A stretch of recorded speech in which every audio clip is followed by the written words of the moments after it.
Start करते हैं chapter 5 sensory attentional और परसेप्चुअल प्रोसेसेस। बेसिकली चैप्टर बहुत बड़ा है, 3 हिस्सों में डिवाइड करते हैं इसे, सेंसेशन, अटेंशन और परसेप्शन में। ठीक है, तो स्टार्ट करते हैं हम किससे कि इंसान नॉलेज किस पे बनाता है। इंसान बनाता है जो भी उसे इंफॉर्मेशन मिलती है, उस पे बेसिस पे वो नॉलेज डेवलप करता है। इंफॉर्मेशन कहाँ से मिलती है? इंफॉर्मेशन मिलती है 3 जगह से, 3 प्रोसेसेस हैं कॉग्निशन की। सोच भाई, सोचेगा तो इंफॉर्मेशन के ऊपर ही। इंफॉर्मेशन कहाँ से आ रही है? सेंसेशन से आ रही है, अटेंशन से आ रही है, परसेप्शन से आ रही है। तो पहले क्या है? सेंसेशन, उसके बाद अटेंशन, उसके बाद परसेप्शन। ठीक है, तो ये क्या है? ऑब्जेक्ट, जो भी रियलिटी है, ऑब्जेक्टिव रियलिटी है, उसके ऑब्जेक्ट्स और उनकी क्या क्या क्वालिटीज है, शेप क्या है, साइज क्या है, कलर क्या है, उसके बेसिस पे थिंकिंग डेवलप होती है सारी।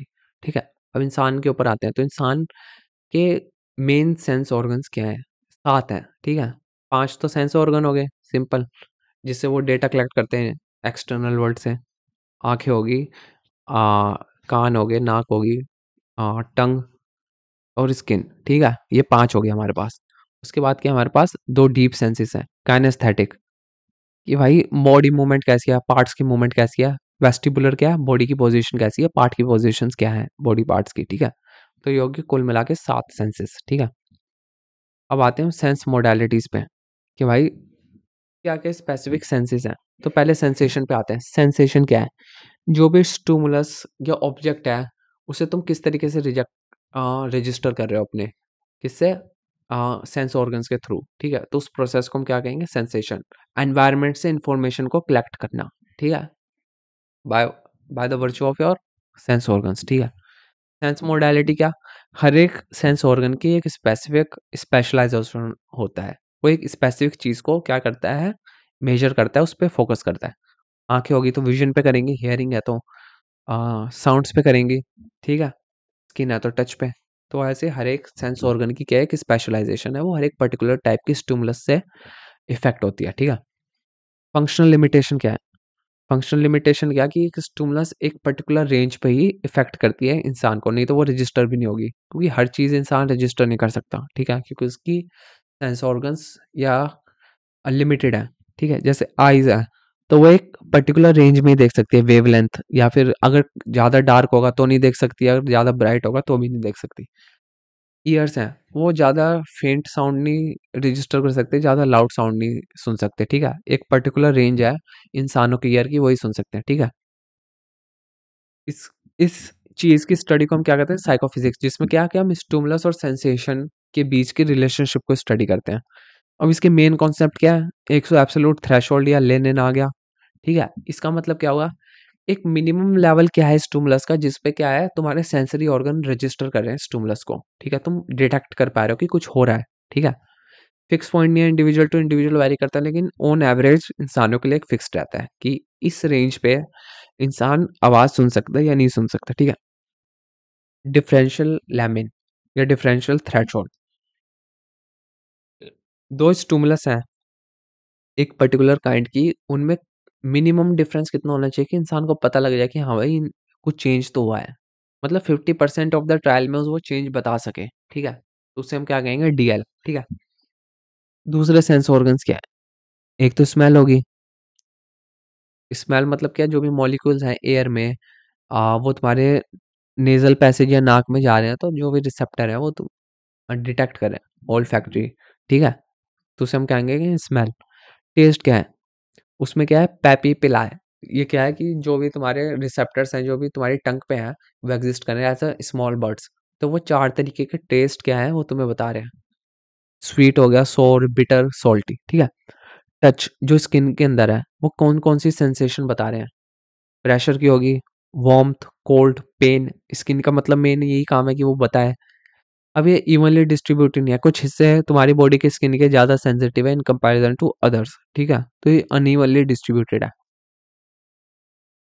काइनेस्थेटिक सिस्टम, इसमें क्या है कि जॉइंट्स, लिगामेंट्स या मसल्स का जो रिलेशनशिप है बॉडी पार्ट्स या मूवमेंट वगैरह, उस पर फोकस करते हैं। ठीक है, वेस्टिबुलर क्या है? वेस्टिबुलर पोजीशन, एक्सेलरेशन, बैलेंस, इन सब चीज़ों पर फोकस करता है। ये कहाँ एग्जिस्ट करते हैं? ये मेनली इनर ईयर में। तो हाँ, 2 पार्ट्स क्या हैं, वेस्टिबुलर सैक्स ये क्या बॉडी पोजीशन बताते हैं, और सेमिकुलर कैनल्स ये क्या बताते हैं, मूवमेंट या एक्सेलरेशन बॉडी का, ठीक है।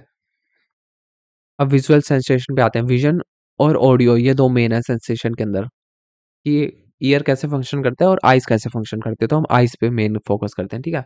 आइज़ हमें पता है कि ज़्यादातर हमारी जो भी इन्फॉर्मेशन आती है वो हमारी आइज़ से आती है, आइज़ मेन है, ठीक है।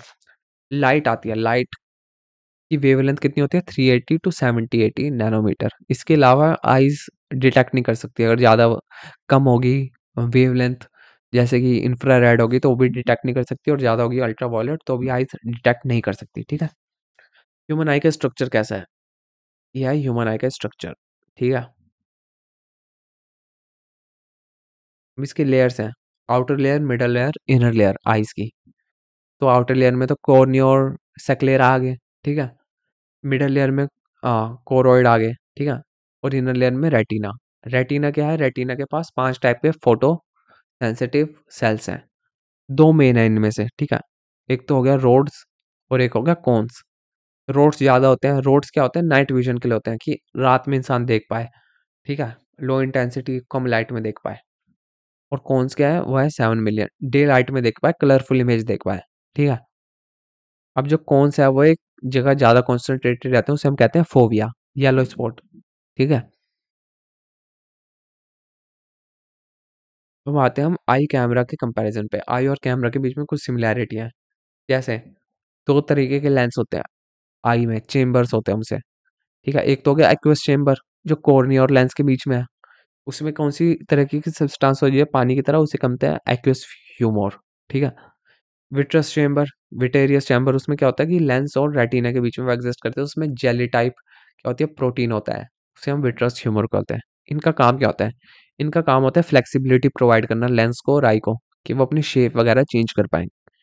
अब लेंस की शेप क्यों चेंज होती है, क्योंकि डिस्टेंस चेंज होता है, तो उसे फोकस करने के लिए लेंस की शेप को भी चेंज होना पड़ता है, ठीक है। अब जो लेंस की शेप है वो किससे रेगुलेट होती है, सिलियरी मसल से, ठीक है।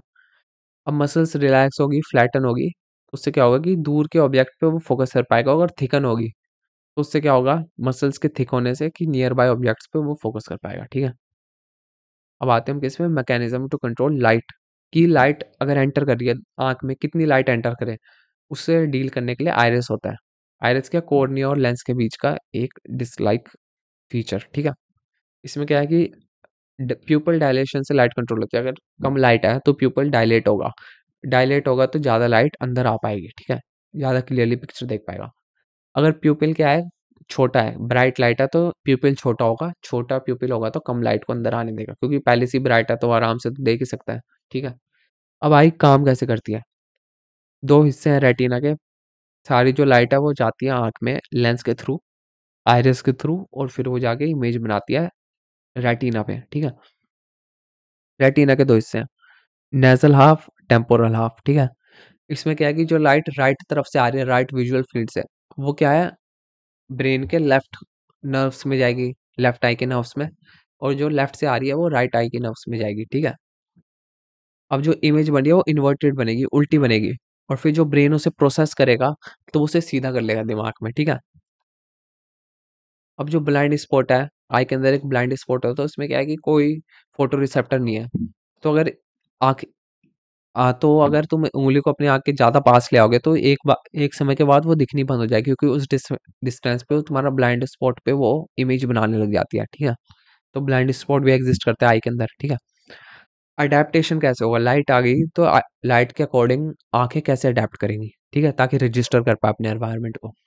तो एक तो हो गया लाइट अडेप्टेशन, इसमें क्या है कि ब्राइट लाइट होगी, अगर ब्राइट लाइट से इंसान अगर डिम लाइट में जा रहा है तो कितना टाइम लगेगा अडेप्ट होने में, तो 1-2 मिनट लेगा। और डार्क अडेप्टेशन क्या, अगर कम लाइट से अगर वो ज़्यादा ब्राइट लाइट में जा रहा है तो उससे ज़्यादा टाइम लगेगा अडेप्ट होने में, ठीक है। अब हम आते हैं किस पे, फोटोकेमिकल बेसिस क्या है लाइट और डार्क अडेप्टेशन का। क्लासिकल व्यू क्या है कि केमिकल्स अफेक्ट करें, कौन सी है उसको, कौन के लिए कौन सा केमिकल है, आयोडोफोसिन, और रोड्स के लिए रोडोस्पिन, ठीक है, जो विजुअल पर्पल बोल के भी करते हैं। तो लाइट जब आती है, लाइट केमिकल को ब्रेक डाउन करने लग जाती है, ठीक है, आंखों में। अब डार्क अडेप्शन क्या होता है कि लाइट तो कम होगी, क्या होता है कि वो केमिकल वापस से जनरेट होने लग जाता है रोड्स में, ठीक है? तो जो रोडोस्फिन था वो वापस से रीजनरेट होने लगा होता है, जो पहले ब्रेक डाउन हो गया था लाइट की वजह से। अब वो किसकी वजह से रीजनरेट कर पाता है? विटामिन ए की वजह से। और विटामिन ए अगर कम हो बॉडी में तो उससे क्या होता है कि नाइट ब्लाइंडनेस हो जाती है। अब इस रीजनरेशन में टाइम लगता है, इसलिए जो डार्क अडेप्टेशन है, मतलब डिम लाइट से तुम ब्राइट लाइट की तरफ जाते हो, उसमें टाइम लगता है, ठीक है? अब हम आते हैं क्या, कलर विजन पे। कलर विजन क्या, जो विजिबल स्पेक्ट्रम हमें पता है 380 टू 780 नैनोमीटर। अब इसमें क्या है कि जो सनलाइट है वो 7 कलर से बनी है, जिसमें आंखें डिटेक्ट कर सकती हैं, उसे हम विबग्योर के नाम से जानते हैं। तो ये 7 कलर लिखे हुए हैं। अब कलर की क्वालिटीज क्या है? कलर की 3 डायमेंशन है, ह्यू, सैचुरेशन, ब्राइटनेस। ह्यू मतलब क्या कि कलर किस टाइप का है। वो कलर तो तुम देख के बता सकते हो, ठीक है? वो उसकी कोई डेफिनेशन नहीं है, वो तो तुम देख कर डिटेक्ट कर सकते हो कि रेड मतलब ये, ठीक है? तुम पॉइंट आउट कर सकते हो कि रेड मतलब ये है, इसकी कोई डेफिनेशन नहीं है, ऑस्टेंशिएबल है। इसे तुम रियलिटी में पॉइंट आउट कर सकते हो, सेंसेस के थ्रू डिटेक्ट कर सकते हो। सैचुरेशन, रेड किस तरीके का है? जैसे ये हमारे पास ऑरेंज, ये कम है रेड का पिगमेंट इसमें इन कंपैरिजन टू 0 डिग्रीज, ठीक है? तो ये हम बता सकते हैं कि रिलेटिव अमाउंट कितनी है, ठीक है? ब्राइटनेस, इंटेंसिटी कितनी है, ज़्यादा ब्राइट है, कम ब्राइट है, ठीक है? सबसे ज़्यादा ब्राइट कलर कौन सा? व्हाइट। सबसे कम ब्राइट कलर ब्लैक। तो इससे तुम्हें आइडिया लग जाएगा। ह्यू मतलब किस टाइप का कलर है, ठीक है? और जो सैचुरेशन है कि लाइटनेस कितनी है, ज़्यादा डार्क है, कम डार्क है, और ब्राइटनेस मतलब कितना ब्राइट है, ठीक है? तो इससे तुम्हें पता लग जाएगा ये कौन है, ठीक है? तो ये 3 क्वालिटीज़ है कलर की, जो तुम्हारी आईज़ डिटेक्ट करती है। अब कलर के मिक्सचर भी है, कॉम्प्लीमेंट्री कलर क्या? 2 कलर जिन्हें मिक्स करने से ग्रे कलर या व्हाइट कलर मिल जाए, ठीक है? तो ये पेयर्स हैं उन कलर्स के। प्राइमरी कलर्स क्या? फंडामेंटल कलर्स, जिन्हें मिक्स करने से, इन 3 कलर को मिक्स करने से तुम्हें क्या मिलेगा? कोई भी कलर मिल जाएगा दुनिया में, ठीक है? ये टेलीविज़न, लैपटॉप हर जगह यूज़ होता है, ठीक है? ये 3 कलर तो। अब आते हैं आफ्टर इमेजेस पे। कभी-कभी क्या होता है कि हमें कुछ दिख रहा होता है, स्टिमुलस, विजुअल स्टिमुलस मिल जाती है। अगर वो हट भी जाए तो कुछ समय के लिए वो मेंटेन रहती है आँखों में, क्योंकि वो इमेज क्या कहते हैं, एम्बेडेड हो रही है थोड़े समय के लिए। रिसेप्टर्स ने वो इमेज कैप्चर कर लिया, ठीक है? तो उन्हें टाइम लगता है नई सिचुएशन में अडॉप्ट होने के लिए। अब पॉजिटिव आफ्टर इमेज क्या होगी कि सेम है, ह्यू, कलर हर चीज़ सेम है, और वो थोड़े समय के लिए रही और फिर वो गैप होगी, ठीक है? वो स्टिमुलस, वो इमेज आफ्टर इमेज गैप होगी, ठीक है? नेगेटिव इमेज क्या? वो नेगेटिव इमेज उल्टे कलर में आ गई। जैसे अगर तुम व्हाइट देख रहे हो तो तुम्हें ब्लैक दिखने लग गया, एक पर्टिकुलर बैकग्राउंड पे नेगेटिव आ गया, ठीक है? एक इमेज का नेगेटिव, ठीक है? उसे हम क्या बोलेंगे? Negative after image. अब आते हैं हम क्या? ऑडियो सेंसेशन पे। ईयर, ईयर पे फोकस करते हैं, ठीक है? ईयर का मेन काम क्या है? हियरिंग। जो भी ऑडियो सिग्नल्स तुम्हें मिल रहे हैं, जो भी वाइब्रेशंस हो रही है, उन्हें कैप्चर करना। अब 3 पार्ट होते हैं ईयर के, एक्सटर्नल, मिडल और इनर, ठीक है? एक्सटर्नल में क्या आ गया? पीना। जो भी आउटर ईयर है, जो भी तुम्हारी ईयर जिसे तुम छू के बता सकते हो फनल की तरह है, इसे हम क्या बोलते हैं? पीना, ठीक है? ऑडिटरी मीटर्स है, जो कैनल है ईयर और उसके मेम्ब्रेन के बीच में, ठीक है? उसे हम क्या बोलते हैं? ऑडिटरी मीटर्स, जिसके अंदर साउंड वेव क्या होती है? ट्रैवल करती है, ठीक है? मिडल ईयर, डायफेनम, थिन मेम्ब्रेन होती है जिसपे साउंड वाइब्रेट करती है, इसे कान का पर्दा भी बोलते हैं, ठीक है?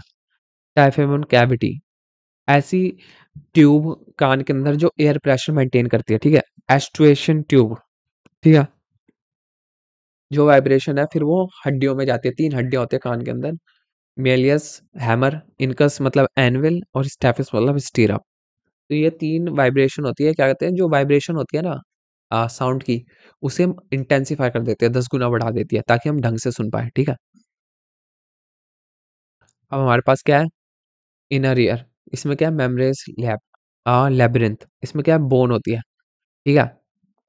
अब 3 सेमी सर्कुलर कैनल्स भी होते हैं जो राइट एंगल पे होते हैं। इनका क्या है? सेंसिटिव करना, साउंड के प्रति सेंसिटिव रहना, अपनी बॉडी पोजीशन को करना। जैसे हमने पढ़ा था कि सेंसेस होते हैं तो ईयर्स के अंदर 2 सैक्स होते हैं।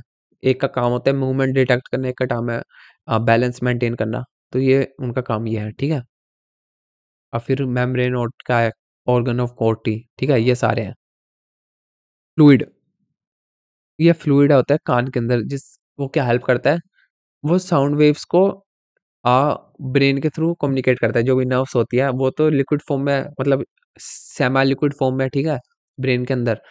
और ब्रेन ज़्यादातर लिक्विड से फिल्ड है, तो जो ब्रेन के कान के अंदर जो लिक्विड है, ठीक है, उसमें साउंड ट्रैवल करती है। पहले तो फिजिकली बेयर्न्स के थ्रू करने लगी, अब फिर क्या लिक्विड में, फ्लूइड फ्लूइड में ट्रैवल करने लगी। तो ये हमारे पास ईयर का डायग्राम, ठीक है। ये पीना हो गया, इधर से साउंड ट्रैवल करती है, फिर ये बोन्स के थ्रू, 3 बोन्स है, फिर ये इधर ऑडिटरी नर्व्स पे जाती है, ठीक है। अब हम आते हैं वर्किंग ऑफ ईयर्स पे। तो ये क्या है, प्रोसेस डायग्राम है कि साउंड ऐसे इन पार्ट से ट्रैवल करके लास्ट में ऑडिटरी कॉर्टेक्स नर्व्स के थ्रू जाती है, ठीक है, ब्रेन के उधर, ताकि ब्रेन प्रोसेस कर पाए। अब साउंड का मेन क्या है, साउंड क्या होती है, साउंड क्या होती है, वाइब्रेशंस मॉलिक्यूल्स की, किसमें, एनवायरनमेंट में, जो भी प्रेशर चेंज होता रहता है, ठीक है, उसे हम साउंड बोलते हैं। अब साउंड की प्रॉपर्टी क्या है, फिजिकल प्रॉपर्टी क्या, एम्पलीट्यूड, कितना मैग्नीट्यूड है उसका, ठीक है, कितनी अमाउंट है, कितना चेंज हुआ, उसे हम क्या बोलते हैं, एम्पलीट्यूड। वेवलेंथ क्या है, डिस्टेंस कितना है, साउंड अगर वेव्स में ट्रैवल कर रही है तो दो वेव्स के हाई पॉइंट के बीच में कितना डिस्टेंस है, ठीक है, उसे हम क्या बोलते हैं, वेवलेंथ। अब आते हैं फ्रीक्वेंसी, एक साइकिल कितनी है, मतलब एक सेकंड में कितनी बार वो साउंड वाइब्रेट कर रही है, ठीक है, क्या क्या साइकिल, कितनी साइकिल्स आ रही है एक सेकंड के अंदर, उससे हम, यूनिट क्या है उसकी, हर्ट्ज। अब साइकोलॉजिकल डायमेंशन है, साइकोलॉजिकली कैसे हम साउंड को डिटेक्ट करते हैं, वो तो फिजिकल होगी। और फिजिकली हम लाउडनेस डिटेक्ट करते हैं, लाउडनेस क्या, डेसिबल्स में, वो किससे डिटरमाइन होती है, एम्पलीट्यूड से, मतलब मैग्नीट्यूड कितना है। टिम्बर, साउंड की क्वालिटी कितनी है, कॉम्प्लेक्स कितनी है, एक साउंड है, 10 साउंड है एक ही साउंड में, ठीक है, म्यूजिक में ज़्यादातर टिम्बर होता है, ठीक है। पिच, पिच मतलब पीकनेस कितनी है, ठीक है, तो वो किससे डिटरमाइन होती है, फ्रीक्वेंसी से। ह्यूमन की हियरिंग रेंज क्या है फ्रीक्वेंसी के हिसाब से, 20 हर्ट्ज टू 20,000 हर्ट्ज, ठीक है। अब आते हैं अटेंशन पे। अटेंशन क्या, एक स्पेसिफिक स्टुमुलाई पे फोकस करना, बाकी सबको इग्नोर करना, ठीक है, बाकी सबको इतनी प्रायोरिटी ना देना। अब अटेंशन के 3 पार्ट्स हैं, ठीक है, अलर्टनेस, कंसंट्रेशन और सर्च। अलर्टनेस मतलब क्या, अपने आप को रेडी करना कि स्टिमुलस में अटेंशन देना है, तो तुम अपने आप को फिजिकली रेडी कर रहे हो कि स्टिमुलस है मेरे एनवायरनमेंट में, मैं एक पर्टिकुलर स्टिमुलस पे फोकस करूंगा जो मेरे सामने है, ठीक है।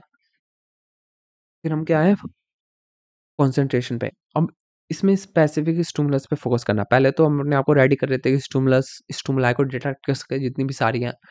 कंसंट्रेशन में हम अपना फोकस स्पेसिफिक करते हैं, ठीक है। सर्च क्या है, सर्च क्या, हम एक स्पेसिफिक स्टिमुलाई मिली है हमें, तो हम अपने आप को कमांड देते हैं कि हमें एक पर्टिकुलर चीज़ ढूँढनी है। जैसे अगर कई सारे वर्ड्स दिए हों, तो अगर तुम किसी एक पर्टिकुलर, मैंने तुम्हें कहा कि अल्फ़ाबेट ढूँढो, पूरे जम्बल्ड वर्ड्स में से तुम एक पर्टिकुलर अल्फ़ाबेट ढूँढोगे, तो उसे सर्च के हिसाब से करोगे। अटेंशन में एफर्ट लगता है, सोचना पड़ता है, तो एफर्ट तुम कहाँ एलोकेट कर रहे हो, अपनी फ़ोकस कहाँ डाल रहे हो, ठीक है। फ़ोकस क्या, अवेयरनेस, जो पर्टिकुलर हिस्से पर तुम डाल रहे हो। कंसंट्रेशन, फ़ोकस सेम ही है एक तरीके से, ठीक है। फ्रिंज, फ्रिंज का वेग अटेंशन देना, ढंग से किसी चीज़ को ऑब्जर्व ना करना, ठीक है। अब अटेंशन को मैं किस तरीके से क्लासिफाई करूँ, प्रोसेस ओरिएंटेड में हम क्या क्या आते हैं, ठीक है, सिलेक्टिव अटेंशन पे आते हैं। एक पर्टिकुलर स्टिमुलस को सिलेक्ट करना, और सिलेक्टिव अटेंशन किन किन फैक्टर से इफेक्ट हो सकती है, भाई स्टिमुलाई कैसी है, साइज कितना है, इंटेंसिटी कितनी है, मोशन कैसा है। ज़्यादा ब्राइट होगी, ज़्यादा मूव कर रही होगी तो ज़्यादा अटेंशन जाएगी, नहीं होगी कॉम्प्लेक्स होगी तो ज़्यादा अटेंशन मिलेगी उस चीज़ को, रिदमिक होगी, ऑडिटरी होगी, ठीक है, तो उससे ज़्यादा अटेंशन मिलेगी। और अगर सडन होगी, इंटेंस होगी, तो उससे ज़्यादा अटेंशन मिलेगी, ठीक है। इंटरनल फैक्टर्स क्या हैं जो अफेक्ट करते हैं सिलेक्टिव अटेंशन को, कि भाई इंडिविजुअल का मोटिवेशन कितनी है, वो मोटिवेटेड है भी या नहीं, उस चीज़ को फोकस करने के लिए। कॉग्निटिव पे आते हैं, इंटरेस्ट कितना है, एटीट्यूड कैसा है उस चीज़ का, प्रिपरेटरी सेट, अपने आप को रेडी कैसे किया, अपने आप को क्या क्या कमांड दे के रखी है, ठीक है। थ्योरीज पे आते हैं सिलेक्टिव अटेंशन की, फिल्टर थ्योरी होगी, या किसने दी, ब्रॉडबैंड ने, इसने कहा क्या, बोटल नेक होती है, क्योंकि जो शॉर्ट टर्म मेमोरी है वो लिमिटेड होती है, तो एक फिल्टर होता है जिसमें से कुछ चीज़ें पास होती है, कुछ स्टिमुलाई पास नहीं होती, ठीक है। फिल्टर अटेन्यूएशन किसने दी, वाइजमैन ने, इसने कहा था कि फिल्टर क्या करता है, वीक कर देता है स्टिमुलस को, जिस पे हम ध्यान दे रहे हैं वो तो आ जाती है, बाकी भी आ जाती है, लेकिन क्या होता है कि जो जो अटेन्यूएटेड है, मतलब जो वीकेंड होगी, जो स्टिमुलाई जिन पे हमने ध्यान नहीं दिया, वो तब हम उन पे फोकस करते हैं जब क्या होता है, जब वो हमारे लिए पर्सनली इंपॉर्टेंट होती है। जैसे अगर कोई कई सारे स्टूडेंट्स हैं, तुम पार्टी में गए, शोर शराबा हो रहा है, लेकिन अगर किसी ने नाम बोला तो तुम अचानक से रजिस्टर कर लेते हो, क्योंकि वो चीज़ तुम्हारे लिए इंपॉर्टेंट है। ठीक है, चाहे तुम अपने दोस्त से बात कर रहे हो। ठीक है, हम आते हैं मल्टी मॉडल या मल्टी मोड थ्योरी पे। ये किसने दी? जॉन्स और हाइंस ने। इसने कहा कि तीन स्टेजेस होती है एक स्टिमुलाई को रजिस्टर करने के लिए, रिप्रेजेंट करने के लिए। ठीक है, एक तो कि सेंसरी लेवल पे इमेजेस के थ्रू। ठीक है, एक सिमेंटिक लेवल पे नेम वगैरह दे दिया, आवाज़ दे ली। थर्ड लेवल पे हमने सिमेंटिक और वगैरह दोनों दे दिए। तो हर एक स्टेज पे एफर्ट बढ़ता जाता है। ठीक है, अब सस्टेन अटेंशन पे आते हैं। वो पहले तो सिलेक्टिव अटेंशन होगी, सस्टेन मतलब एक कंसंट्रेशन को लॉन्ग ड्यूरेशन के लिए मेंटेन करके रखना। अब ये किस पे डिपेंडेंट रहेगा? सेंसरी मोडालिटी के ऊपर, किस तरीके की स्टिमुलस तुम्हें मिल रही है। ऑडिटरी ज़्यादा होगी in comparison to visual. Clarity पे आते हैं, क्लैरिटी कितनी है? अगर क्लियर होगी, इंटेंस होगी, लॉन्ग लास्टिंग होगी स्टिमुलाई, तो उस पर ज़्यादा फोकस जाएगा, परफॉर्मेंस बढ़िया होगी। टेम्पोरल अनसर्टेनिटी, जितनी रेगुलर स्टिमुलस मिलेगी उतनी ज़्यादा तुम्हारा फोकस रहेगा। स्पेशल अनसर्टेनिटी, फिक्स्ड प्लेस होती है। ठीक है, अगर कोई स्टिमुलस एक जगह पे आ रही है तो उस पर ज़्यादा फोकस रहेगा, इंस्टेड की वो स्टिमुलस रैंडमली कहीं पे भी मूव कर रही है। ठीक है, एप्लीकेशन क्या है कि भाई नंबर प्लेट बना दी ताकि जल्दी से लोग देख पाएँ, ढंग से अटेंशन दे पाएँ। एडीएचडी में फोकस कर लिया कि उन लोगों को, उन बच्चों का या उन लोगों का क्या किया जाए जो एक समय तक अटेंशन नहीं दे पाते, किसी कोई चीज़ को लर्न नहीं कर पाते, तो उनके लिए क्या क्या सॉल्यूशन है? सॉल्यूशन क्या-क्या है? रिटालिन डाल दिया। ठीक है, रिटालिन क्या होता है? केमिकल होता है जिसकी वजह से अ, वो कम हो जाते हैं, क्या कहते हैं? इन्हिबिट कर देता है इम्पल्सिविटी को। नेगेटिव साइड इफेक्ट क्या है कि बॉडी ग्रोथ या वेट में प्रॉब्लम ला सकता है। बिहेवियरल चेंज कर दिया, कॉग्निटिव ट्रेनिंग दे दी। ठीक है, वगैरह वगैरह। अब अटेंशन डिवाइडेड अटेंशन कर दिया हमने। डिवाइडेड क्या है? एक अटेंशन हम कई चीज़ों पे अटेंशन दे सकते हैं, लेकिन अटेंशन हम इक्वली नहीं देते। ठीक है, तो जैसे ड्राइविंग कर रहे हो और अपने घर वालों से बात कर रहे हो, अगर साइड में बैठा है कोई, तो अटेंशन, ज़्यादा अटेंशन ड्राइविंग पे और थोड़ी बहुत उस पे भी है, क्या कहते हैं, घर वालों से बात करने पे। ठीक है, तो उसे हम क्या कहते हैं? Divided attention. अब डिवाइडेड अटेंशन कब आती है? जब ऑटोमेटिक प्रोसेसिंग होती है। जो चीज़ तुमने कई बार कर रखी हो वो ऑटोमेटिक होगी, मसल मेमोरी में चलेगी। जैसे कि तुम चलते-चलते भी बात कर सकते हो किसी के साथ। ठीक है, तो वो क्या होगी? मसल मेमोरी होगी वॉकिंग पे, उस पे तुम्हें इतनी अटेंशन देने की ज़रूरत नहीं है, लेकिन अगर तुम किसी के साथ बात करो उस पे ज़्यादा फोकस करने की ज़रूरत है। ठीक है, अब आते हैं परसेप्शन पे।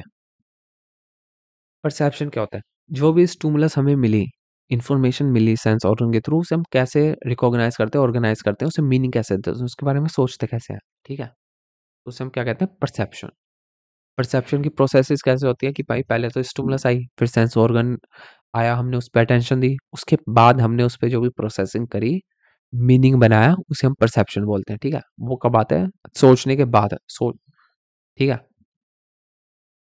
अब आते हैं हम किस किस तरीके का अप्रोचेस होती है परसेप्शन में।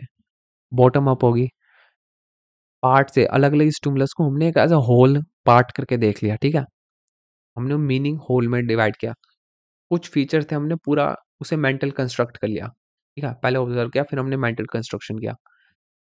टॉप डाउन में क्या है? हमने पूरे उसको ऑब्जर्व किया, पूरे स्टिमुलस को, फिर हमने स्पेसिफिक पार्ट्स पे गए।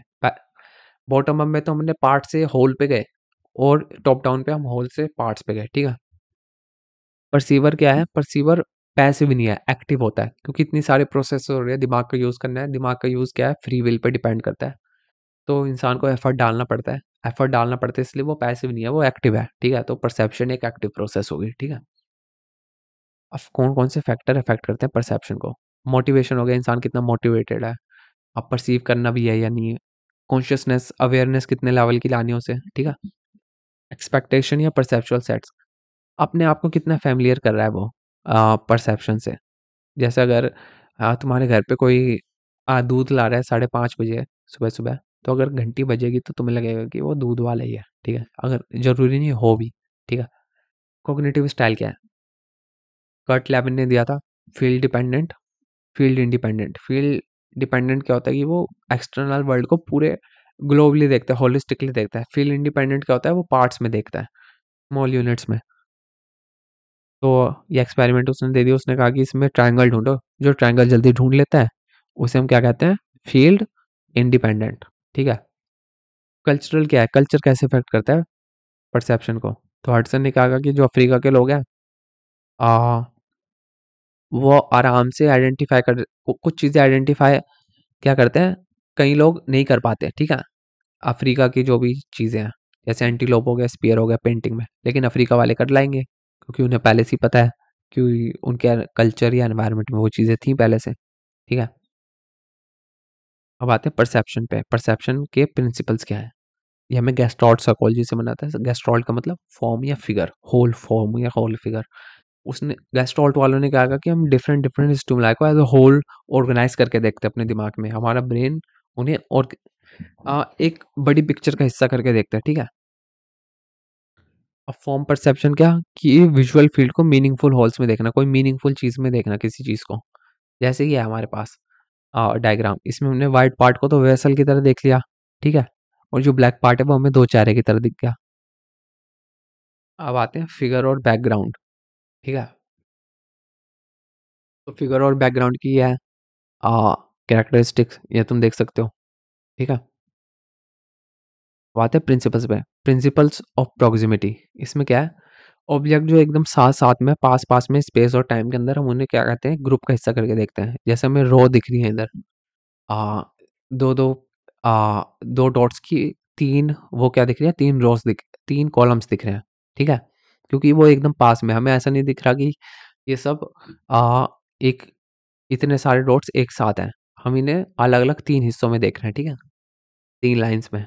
प्रिंसिपल्स ऑफ सिमिलैरिटी, जो चीज़ें एक साथ सिमिलर होती हैं उन्हें एक ग्रुप का हिस्सा करके देखते हैं। सर्कल से एक हो गए, या ये स्क्वायर से एक हो गए, हम इन्हें अलग अलग लाइन की तरह देख रहे हैं। हम इन्हें ये नहीं देख रहे कि ये पूरा एक सर्कल्स या स्क्वायर्स का हिस्सा है, ठीक है। कंटिन्यूटी, चीज़ों को हम एक कंटिन्यूअस लाइन में देखते हैं इन कंपैरिजन के, हम उन्हें तोड़ तोड़ के अलग अलग हिस्सों में देखें। इसे हम चार लाइनों का हिस्सा, चार लाइनों की तरह नहीं देख रहे, A P P C P D P V, ऐसे हम चार लाइन नहीं देख रहे, हम देख रहे हैं ए से बी एक लाइन होगी और डी से सी एक लाइन होगी, ठीक है, एक दूसरे को क्रॉस करिए पी पे। सिमेट्री, लोग क्या करते हैं, फिगर को सिमेट्रिकली देखते हैं, ठीक है। अब हम कहाँ आते हैं, अब हम आते हैं स्मॉलनेस पे। स्मॉलनेस क्या है कि जो स्मॉलर एरिया है उन्हें फिगर की तरह देखा जाता है, जो बड़े एरिया उन्हें बैकग्राउंड की तरह। इसमें क्या हो गया, इसमें क्या होगा कि जो क्रॉस है उन्हें तो हम क्या फिगर की तरह देखेंगे, जो सर्कल है उसे हम बैकग्राउंड की तरह देखेंगे, ठीक है। जो वाइट हो गया वो बैकग्राउंड हो गया, ठीक है। अब आते हैं सराउंडेडनेस, कि भाई लेटर्स की तरह देखते हैं, जहाँ हमें मीनिंग दिख जाए वहाँ मीनिंग ढूंढते हैं, ठीक है। अब हम कहाँ आते हैं, क्लोजर पे। जो भी गैप्स होते हैं किसी शेप में या फिर किसी फिगर में, हम उन्हें क्या करते हैं, फिल कर देते हैं, हम उसे पूरे को होल की तरह देखते हैं। तो हम ये ट्रायंगल की तरह देख रहे हैं, हमें ये नहीं दिख रहा कि तीन एरो अलग अलग है, ठीक है। बात है परसेप्शन पे। परसेप्शन किसका, स्पेस का, डेप्थ का, डिस्टेंस का। स्पेस क्या, अ, जो भी तुम्हारा सरफेस है, तुम्हारे पास विजुअल फील्ड है जो एग्जिस्ट कर रही है, जिसे तुम चेंज कर सकते हो, तो उससे हम स्पेस कहते हैं। तो स्पेस में क्या हो गया, जो साइज हो गया, शेप हो गया, डायरेक्शन हो गई, या डिस्टेंस हो गया ऑब्जेक्ट्स के बीच, उसे हम स्पेशल एट्रीब्यूट्स कह दिया स्पेस के अंदर, ठीक है। अब दो डायमेंशन होती है, दो डायमेंशन को हमने क्या किया, थ्री डायमेंशंस में ऑब्जर्व करना लग गया, तो उसे डेप्थ परसेप्शन बोलने लग गए। अब दो तरीके की इंफॉर्मेशन मिलती है डेप्थ परसेप्शन में, यस, ठीक है। एक तो बाइनोकुलर क्लूज हो गए, क्योंकि दो आइज हैं तो दोनों की इमेज अलग अलग बन रही है, ठीक है, और दोनों आइज के बीच में डिस्टेंस भी है, तो उसे हमने क्या कहा, रेटिनल डिस्पैरिटी, ठीक है। कन्वर्जेंस क्या हो गया, कि आइज हैं वो कन्वर्ज भी होगी, अगर आंख को ज़्यादा पास लाओगे तो आंख की जो पुतली है वो नाक की तरफ ज़्यादा हो जाएंगी, अगर किसी चीज़ को दूर ले जाओगे तो वो डिस्टेंस थोड़ा दूर रहेगा आंखों के बीच में, तो आंखों का साइडवेज मूव करना, ठीक है, तो उसे हम क्या कहने लगे, कन्वर्जेंस। एकोमोडेशन, ठीक है, जब हम इमेज पे फोकस करते हैं रेटिना की, आज मसल्स की, जब हम लेंस की शेप चेंज करते हैं सिलियरी मसल्स के थ्रू, जो भी तुम्हारी आंखों में होती है उसे हम क्या कहते हैं, एकोमोडेशन, उससे भी फर्क पड़ता है, ठीक है। मोनोकुलर क्यू या पिक्टोरल क्यू या साइकोलॉजिकल क्यूज, इनमें क्या एक आइज का यूज होता है। बाइनोकुलर में क्या हो रहा था, दोनों आइज का यूज हो रहा था, ठीक है। रिलेटिव साइज, कोई चीज जितनी दूर जाएगी वो उतनी स्मॉल होती जाएगी, इसे हम क्या कहते हैं, रिलेटिव साइज। इंटरपोजिशन, अगर एक चीज दूसरी चीज के आगे हो तो हम उसे क्या कहते हैं, बैकग्राउंड ले लेते हैं। हम कहते हैं कि जो चीज एक चीज को कवर कर रही है वो आगे है, और जो चीज पीछे है उसके वो कवर्ड हो रही है, ठीक है। लीनियर पर्सपेक्टिव, इसमें क्या है कि चीज़ें जो डिस्टेंस होती है वो अपीयर क्लोजर होती है इन कंपैरिजन टू नियर। ठीक है, जैसे दो रेलवे लाइन है, हमें ऐसा लग रहा है कि दो रेलवे लाइन है जो पीछे है वो कन्वर्ज हो रही है, वो पास है। ठीक है, एरियल पर्सपेक्टिव। एरियल पर्सपेक्टिव क्या, जो माइक्रोस्कोपिक पार्टिकल्स हैं, ठीक है, आ, उसकी वजह से ह्यू में चेंज आ जाता है, उससे हमें लगता है कि जो ब्लरी चीज़ है वो तो पीछे है, और जो क्लियर चीज़ है वो पास है। तो डिस्टेंस हो गया माउंटेन, तो उसमें क्या है, जो पीछे के माउंटेन है वो ब्लू दिखने लग जाते हैं। ठीक है, उनका कलर ब्लू होने लग जाता है, ब्लूइश, तो हमें लगता है कि वो पीछे है, क्या कहते हैं, फार अवे है, और होते भी हैं। ठीक है, लाइट शेड क्या है, कुछ पार्क लाइट की वजह से कुछ जगह शैडो बनती है। ठीक है, तो कुछ पार्ट लाइट होंगे, कुछ ब्राइट होंगे, कुछ डार्क होंगे। ठीक है, रिलेटिव हाइट, जो चीज़ें बड़ी होती है वो हम क्या परसीव करते हैं कि वो हमारे आसपास है, मतलब पास में है, और जो चीज़ें छोटी हैं हम उन्हें क्या परसीव करते हैं कि वो हमसे दूर है। ठीक है, टेक्सचर ग्रेडियंट, जितनी दूर चीज़ें जाती जाती हैं उनका ग्रेडियंट उतना ज़्यादा बढ़ता जाता है। जैसे वॉल होगी तो डेंसिटी बढ़ेगी ब्रिक्स की, क्योंकि हमें क्या हो गया, कम एरिया मिला परसीव करने का, आगे क्या है, डेंसिटी जा कम है, और जैसे जैसे दूर जा रहे हैं ब्रिक्स की डेंसिटी बढ़ती जा रही है। ठीक है, मोशन पैरेलक्स, ये काइनेटिक क्यू है, ये पिक्टोरियल नहीं है, मतलब ये फिक्स नहीं है। ठीक है, तो इसमें क्या है कि और जैसे जैसे तुम चल रहे हो तो तुम्हें लग रहा है कि जो डिस्टेंस चीज़ें हैं वो भी तुम्हारे साथ मूव कर रही हैं, ट्रेन में बैठे हो तो तुम्हें लग रहा है कि जो दूर के चीज़ें हैं, या पहाड़ हैं, या फिर पेड़ हैं, वो भी तुम्हारे साथ मूव कर रहे हैं, तो उसे हम मोशन पैरेलक्स बोलेंगे। ठीक है, परसेप्चुअल कॉन्सिस्टेंसीज, तो इसमें क्या है कि ऑब्जेक्ट अपनी मेंटेन करते हैं पोजीशन, हमारा दिमाग उन चीज़ों को मेंटेन करता है, उनकी स्टेबल पोजीशन इन कंपैरिजन, क्योंकि सेंसरी चीज़ें भी चेंज हो रही है, लेकिन हमें पता है कि ऑब्जेक्ट सेम है, ऑब्जेक्ट चेंज नहीं हो रहा, तो उसे कम क्या कहते हैं, परसेप्चुअल कॉन्सिस्टेंसी। इसे तुम ऑब्जेक्ट परमानेंस का भी एक हिस्सा मान सकते हो। ठीक है, और इसमें क्या आ गया, साइज कॉन्सिस्टेंसी। साइज क्या हो गया, जो साइज है वो ऑब्जेक्ट का रिलेटिवली अनचेंज रहता है, चाहे डिस्टेंस बदलता रहे। ठीक है, हम शेप शेप भी सेम रहती है, चाहे डिस्टेंस बदलता रहे। ठीक है, चाहे चीज़ को पूरे ही घुमा दो, ट्रायंगल को किसी तरीके से घुमा दो, उसकी शेप थोड़ी ना चेंज हो जाएगी, वो तो वही रहेगा। ब्राइटनेस, ब्राइटनेस जो उसका ह्यू है वो भी चेंज होता रहता है, लेकिन उससे फिजिकल उस पे कुछ इफेक्ट नहीं पड़ता, उसकी फिजिकल शेप या स्ट्रक्चर पे। ठीक है, अब इल्यूजन्स पे आ गए। इल्यूजन्स क्या, जो मिसपरसेप्शन है, जो तुमने गलत परसीव कर लिया, जो तुम्हें सेंसरी गलत इन्फॉर्मेशन लग रही है। जैसे अगर पानी में मैंने स्ट्रॉ डाल दिया तो स्ट्रॉ मुड़ा हुआ लगेगा, इसका मतलब ये थोड़ी ना कि स्ट्रॉ मुड़ गया। ठीक है, तो ये इल्यूजन है, एक मिसपरसेप्शन है। अब दो तरीके के इल्यूजन है, एक यूनिवर्सल हो गया जो चेंज नहीं होता। ठीक है, किसके साथ, एक्सपीरियंस के साथ, प्रैक्टिस के साथ, और एक है पर्सनल, जो इंडिविजुअल टू इंडिविजुअल चेंज होता रहता है। अब जियोमेट्रिक इल्यूजन हो गया, जो हर किसी के लिए है, तो ये क्या है, मुलर लेयर। इसमें क्या है कि जो बी है वो ज़्यादा बड़ा लगता है इन कंपैरिजन टू ए। ठीक है, और जो वर्टिकल है, हॉरिजॉन्टल इल्यूजन, इसमें क्या है कि वर्टिकल लाइन ज़्यादा लंबी दिखती है in comparison to horizontal line. ठीक है, अपेरेंट मूवमेंट इल्यूजन, ये किसने दिया, वर्थहाइमर ने। इसे पाई फिनोमेना कहते हैं। इसमें क्या है कि अगर 4-5 लाइट रो में लगी हुई है, तो अगर मैं एक लाइट के बाद दूसरी लाइट जलाऊं एक स्पेसिफिक टाइम इंटरवल के बाद, तो ऐसा लगता है कि सब लाइट एक ही लाइट है जो अलग अलग डायरेक्शन में मूव कर रही है। ठीक है, instead of perceiving as different light, हम उसे एक सिंगुलर स्ट्रीम की तरह देखते हैं। ठीक है, कल्चर का परसेप्शन पे क्या फर्क पड़ता है, ये हमें किसने दिया, सेगल, कैंपबेल और हरकोस्टविस्ट ने। ठीक है, उसने क्या कहा, उसने क्या स्टडी करी, अमेरिकन, मतलब वेस्टर्न और अफ्रीकन कल्चर्स के बीच में। अफ्रीकन वालों को क्या दिखाया, अफ्रीकन क्या है कि जो वर्टिकल हॉरिजॉन्टल लाइन है उस पे ज़्यादा फ़ोकस करते हैं। क्यों? मतलब इल्यूज़न उन्हें वो ज़्यादा होता है। क्यों? क्योंकि वो डेंस फ़ॉरेस्ट में रहते हैं। ठीक है? जो उन्हें लॉन्ग अ, ट्रीज़ देखने पड़ते हैं, तो वो ओवर एस्टिमेट करते हैं। ठीक है? वेस्टर्न लोगों का मोलर लेयर इल्यूजन्स है, क्योंकि वो ऐसे एनवायरनमेंट में जाते हैं, राइट एंगल्स पे चीज़ें ज़्यादा होती हैं। ठीक है? लेंथ वगैरह हॉरिजॉन्टली ज़्यादा रहती है, एरो वगैरह ज़्यादा रहते हैं, तो उनमें वो इल्यूशन ज़्यादा काम करता है। हडसन की बात करते हैं। हडसन ने क्या कहा? वही कि पिक्चर होगी, अगर पिक्चर में ऐसी चीज़ें होंगी जो तुम्हें पहले से ही पता है, ठीक है, तुम्हारे एनवायरनमेंट में है, तो तुम्हें आइडेंटिफाई करने में आसानी होगी। तो अफ्रीकन लोग ऑब्वियसली अगर किसी पिक्चर में स्पीयर होगा या कोई जानवर होगा जो अफ्रीका में पाया जाता है, तो उन्हें ज़्यादा आसानी होगी उसे आइडेंटिफाई करने में। ठीक है, और सिन्हा और मिश्रा ने कहा कि कल्चर के हिसाब से इल्यूजन्स या परसेप्शन चेंज होते रहते हैं, ठीक है? तो यही है तुम्हारी स्टडी अब तक की, तो ये हमारा चैप्टर पूरा हुआ, ठीक है? Thank you for watching.